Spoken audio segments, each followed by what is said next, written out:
Hello and welcome to Women in the Coaching Arena podcast. I'm so glad you're here.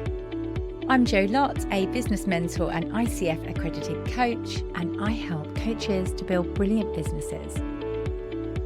I know that when you prepare to enter the arena, there is fear, self-doubt, comparison, anxiety, uncertainty.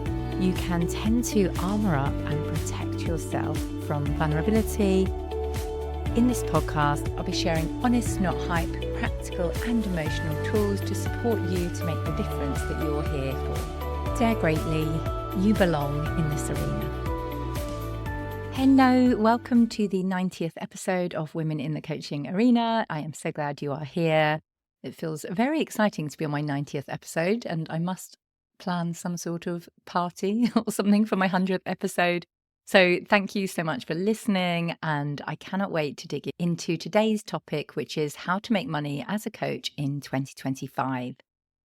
This is an honest, not hype episode with actionable things that you can implement following today's session. So let's start by thinking about what's working now, what trends do we need to keep an eye on, and how can you thrive in your business next year? So I did some research into what's changed in the industry recently, and I always do this for my workshops as well. My latest research shows that people are now viewing coaching as more like a necessity than a luxury. So that is really great news. It's not unusual for an individual to seek a coach now, whereas obviously years ago that was not the case, and it was reserved for really senior professionals who would have it bought for by their workplace.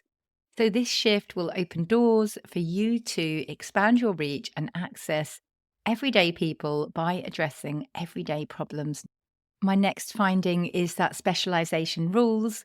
In the increasingly competitive market we are now in, generalists have lost ground, and coaches who focus on niche markets like hormonal health, leadership for hybrid teams, or leveraging and scaling businesses are better positioned to stand out and command premium pricing. So it's more like a micro niche now. So leadership is not really a micro niche. It's a very, very wide niche. So the more you can find your area of specialism, the more your audience will see you as essential to their success. The next change is tech and automation in coaching. So AI-powered tools, like for example, I use Fathom to record all my sessions and create notes for me afterwards. That used to take me probably an hour to download the Zoom, then upload the Zoom recording into my portal. And now all I need to do is copy one simple link into my portal to share the recording and notes afterwards, which are really, really good notes as well. Other AI is really changing the industry, like ChatGPT, or my favorite is Claude. This really helps to become your own thinking partner with creating marketing in your business, reviewing things for you. You do need to take it with a pinch of salt, so don't get too carried away with AI, because there is a downside, because it doesn't always have real knowledge of what is, for example, a good niche. Because if you put in there, I help people improve their life, it will say there are thousands of people wanting to improve their life. This is a really great niche. When sadly, I know through real life experience, very few people are buying that kind of general, vague life coaching. Other AI tools and technology are really useful. For example, I send Loom videos to my clients all the time, reviewing their websites, chatting through issues. And it's a great way of providing support exactly when people need it without us having to try and arrange to get a call in the diary. It's been an absolute game changer in my business, being able to do this and then provide support within like an hour or two of someone asking for it, so they can move forward quicker. That means they will make more money in less time, because they won't stay stuck waiting for a group call or waiting for a one-on-one call to clarify their thinking. We can literally chat it through there and then. Slack is another technology I use. So we have a communal Slack group, but we also have direct messaging. So you can just get the help when you need it, and also share wins, share learnings. Moving from Facebook to Slack was a real improvement in my business because it's now extremely active and extremely organized. The final thing I will touch on with regards to the industry changing is ethics and standards. There are more qualifications and accreditations that you can do. So the industry is trying to become more regulated. But as you will know, if you are in the industry, it's not always the case. And I think, especially in the business coaching world, most people are not qualified. Sometimes we use the word coach when we don't really mean coaching. So I am definitely more of a mentor these days than coach, because I think my clients would be extremely frustrated if they joined my program and I refused to give them feedback on their niche and offer and all of the things. So despite being a ILM level 7 executive coach and mentor and having an ICF ACC accreditation, I actually think it's more about having clarity on what you need and what qualifications or experience is needed to be able to support you. So yes, qualifications are great, but don't underestimate real life experience, including your own real life experience. The most successful businesses that I have worked with all bring their own unique experience into their coaching. Okay, so now we have looked at the general industry as a whole. Let's move on to proven ways that you can make money as a coach so you can decide what is right for you right now. The first one is one-on-one coaching. So this is a huge advantage for you when you start your business, because as you continue your business, you will start to feel squeezed for time and want to move to one-to-many models. So therefore, for those offering one-on-one coaching, is actually a big advantage for you. I, for example, rarely offer one-to-one anymore because I have a full client roster and just don't have the hours in my day. So this is a perfect opportunity and is the easiest, quickest way to start. So please don't underestimate how powerful this is for your business. But I would say that it is worth considering a more exciting twist. I often review coaches' profiles and different things in my program and also just generally online. And I do sometimes think we need to shake this up. We need to make it more exciting. Maybe it's just because I see a lot. So therefore, I'm like, come on, give me something more. So, for example, when I was fairly early on in my business, I did this laser coaching, which was unlimited 15-minute coaching sessions over a 3-month period. But the person could only book in the session when they had completed the actions from the last session. So it was a great way of getting someone to actually focus on their goal, because they don't want to pay, for example, £1,000 for one 15-minute session. I also think tangible trackers, for example, can be really useful. People love seeing their progress. They love having really strong accountability in a really tangible way. So there's so many different things you could do to create a really exciting program that doesn't always require people's time. For example, lots of people do voice note coaching these days, so you don't have to have that session in the diary, which is kind of more what I do with my clients. So they can message me, voice note me their issue, we can chat it out, but it's convenient on both of our terms because we can do it when I'm walking back from the school run or whenever else I fancy. So allow yourself to be creative and think about exciting opportunities to bring your own unique spin onto one-on-one coaching. My second one is group coaching. This allows you to scale your impact while still maintaining personal interaction. Programs really do need an even more specific niche, because there is nothing worse than being in a program with people with varying goals. For example, I was once in a business program with all sorts of different entrepreneurs. So there was people selling handbags or running software companies. And to be honest, the group just didn't gel because we had nothing in common. The sorts of problems someone creating real tangible goods like a handbag are nothing like the problems I was dealing with in my business. So we just couldn't work together on that shared goal. This is something I'm working on now as I'm planning my next level mastermind. So I need to ensure that everyone in that program is at a similar level, discussing the same sorts of things. So, for example, I've specified that you already have a solid business, healthy revenue, typically 3 to 5K plus months, though it might not be as consistent as you want, because there's nothing worse than not being able to, for example, celebrate your financial milestones because you feel like you need to hide your success because they're at a completely different level. Also, the conversations will be completely different. For example, lots of talk about niching or the resistance of niching versus scaling group programs, gaining a team, all of that kind of thing. So again, the more you move into group programs, the more important you will see the aspect is of ensuring a really good fit for those who are joining. I would say, though, from my work with coaches, that it's really easy to try and jump to group programs too early. Please don't underestimate the audience size that you need to get a number of people to pay you and say yes to starting a group program all on the same date. Digital courses is my next topic. So the e-learning market is booming, not quite as much as it was in 2020 when we were all stuck at home watching training, but it is a growing industry. Packaging your expertise into self-paced programs can really be a huge asset to your business because people can access it at any time. But again, just like I said previous, don't jump to thinking you have to do this earlier than you do, because often it's not easier to sell a cheap program.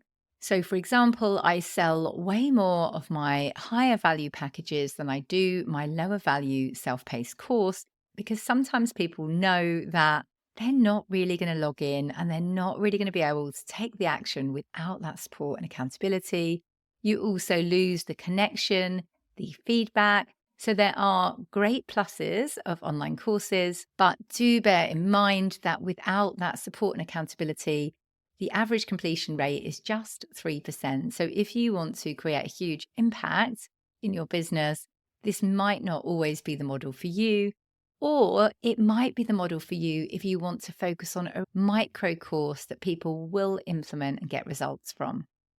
It all depends on where you are in your business as to what stage is right for you. My next proven way to make money as a coach is corporate coaching and training. Many of my clients develop workshops or training to fit those corporate needs. It's also a great way to get your foot in the door to organizations because often training can feel more tangible than coaching. The next proven way to make money as a coach is by memberships. These are similar to a group program, but usually larger with way less support. Most offer content, live Q&A sessions, or a community discussion, and they are usually at an ongoing monthly fee. You usually need to be at a certain stage of your business or audience growth journey to be able to make a membership financially work for you, because they tend to be fairly low level, between maybe £30 to £100 a month. So you would need quite a few people inside to be able to make it worth your time. There is also often less engagement in memberships because people aren't paying such a high fee. I'm part of a wonderful community and she has a really high retention rate. Although I must admit, because it's £60 a month, I have never once attended the Q&A call. I just like knowing that I've got that content there should I need to refer to it. But for example, when I pay a good price for a high value group program, then I am there every single week, getting feedback, getting knowledge, connecting with the community, all of those things. So what you pay often does make a difference in how you show up. So let's move on to adapting to new trends. What can you do to ensure that you remain innovative and adaptable to this changing landscape? Here is what to keep in mind. I would suggest leveraging technology. So use tools for client tracking, scheduling, and your marketing. Expand your skills. Stay ahead by reviewing what you're doing now versus what somebody years ahead of you is doing. This isn't to say you can implement the exact same things, but there is so much to learn from looking at those who are already successful. So, for example, one thing that I often talk to my clients about is when you look at a really good social media account, you will see extremely clearly who they help and how.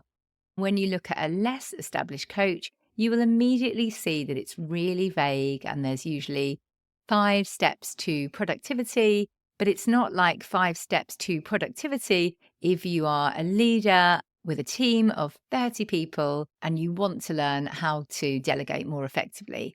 That is what an established coach would be doing versus a newbie. So do take a moment to look at your own profile and see if it's apparent who you help and how. That leads on to my next point, which is build a unique brand. So authenticity sells. I think people have become really jaded by fake stuff online, or I hope they have, because it drives me crazy. So define what makes your approach special, consistently communicate that across all your platforms. I went to a 2-day workshop called Find the Words last week, which was about getting our approach super clear and choosing our words wisely and continuing to repeat them. We forget the power of repetition. We feel like we need to have a new thing to say every time we go out there and put a post out. But actually, what this course reminded me of was the discipline of messaging that politicians use, for example. So then everyone gets super clear on exactly what they represent.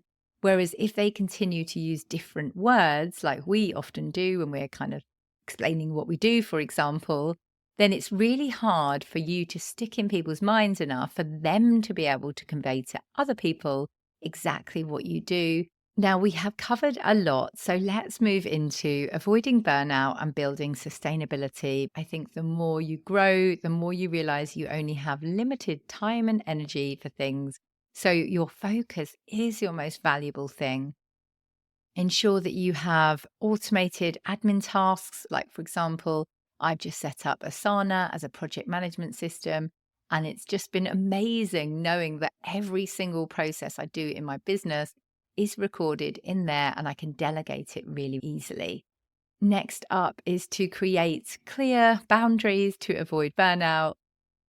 I'm often really torn with this one because I do think we can end up leaving the workplace thinking that we have to work 9 to 5 or 9 to 3, or whatever it is for you, 5 days a week, and we must never work weekends and all of the things.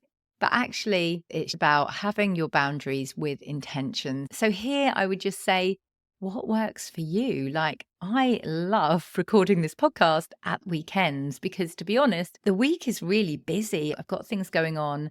I use this podcast as time to take a step back, reflect when I'm well rested, when I haven't got another call in my diary. And I'm okay with that. So don't feel like you have to be super rigorous. It depends what works for you and what you want to do. And my third point is to outsource tasks that you don't enjoy so you can focus on what you do best. It's been a pure joy for me to really learn how to do this recently. I have a few team members now, and I suppose I've always been a doer. So it's actually really hard sometimes to not just quickly get on and do everything myself. But now I'm starting to notice how much joy it brings me to hang up this episode and know that somebody else is going to do the show notes, get it published to the platforms, draft an email for me about it, which I then edit to obviously inject my own personality into. But it really, really helps to automate and get help in your business. And I know that depends on your finances and where you are at right now in your business. It's certainly not something I did very early on. So I appreciate you sometimes need to ensure that that person can bring you in income and focus on the tasks that are going to free up your time to do lead generating activities. For me, for example, it's freed up my time to have a collaboration this week with a coach training organization to support their coaches to build their business once they're qualified. So that's the sort of thing that's been on my to-do list for 2 to 3 years now. And I had just not got round to it because I've been drowning in the admin. And that project and freeing up my time to do that project can generate a lot of income for my business. So yes, I think it depends where you're at as to ensuring that you are intending to free up your time for something super, super valuable. So in summary, we first talked about the market in 2025 and what's changed. Next up, I covered proven ways to make money as a coach. Then we talked about adapting to new trends and being innovative. Finally, we talked about avoiding burnout and building sustainability in your business. I hope you found this episode super helpful. As you can hear, making money as a coach in 2025 is more than just about offering services as a coach. It's about being innovative. It's about getting help. It's about utilizing tech and AI, maybe corporate training, personal branding. The opportunities are huge. So know that it's just like coaching, and you can get better and better at your marketing and business building craft. But also to start, like, you are going to be rubbish when you start, and that is all there is to it. And even years in, you're still going to look at yourself and think, oh my God, these people are amazing. And they will be amazing because guess what? They've probably had 10 years of practice that you haven't had yet in this particular area. So just know that you are also going to be amazing in 10 years' time. I'm doing a celebratory prize draw for those who rate and review the podcast. So please take a moment to hit on the show name, scroll down and rate and review, and then email me on joanna@joannalottcoaching.com. Let me know you've done that, and I will do a live draw on video on Wednesday, the 4th of December. You will either win my course Signature Solution to help you create a really great niche offer and make your first 5 sales, or if you already have that, you will gain a one-on-one call with me. So, as I say at the end of every episode, trust yourself, believe in yourself, and be the wise gardener who keeps on watering the seed. Thank you so much for listening to this episode of Women in the Coaching Arena. I have a mass of free resources on my website, joannalottcoaching.com. That's Joanna with an A and Lott with 2 T's, joannalottcoaching.com. And I'll also put links in the show notes below. Let me know if you found this episode useful, share it with a friend and leave me a review, and I will personally thank you for that. Remember to trust yourself, believe in yourself, and be the wise gardener who keeps on watering the seed. Get into the arena, dare greatly and try.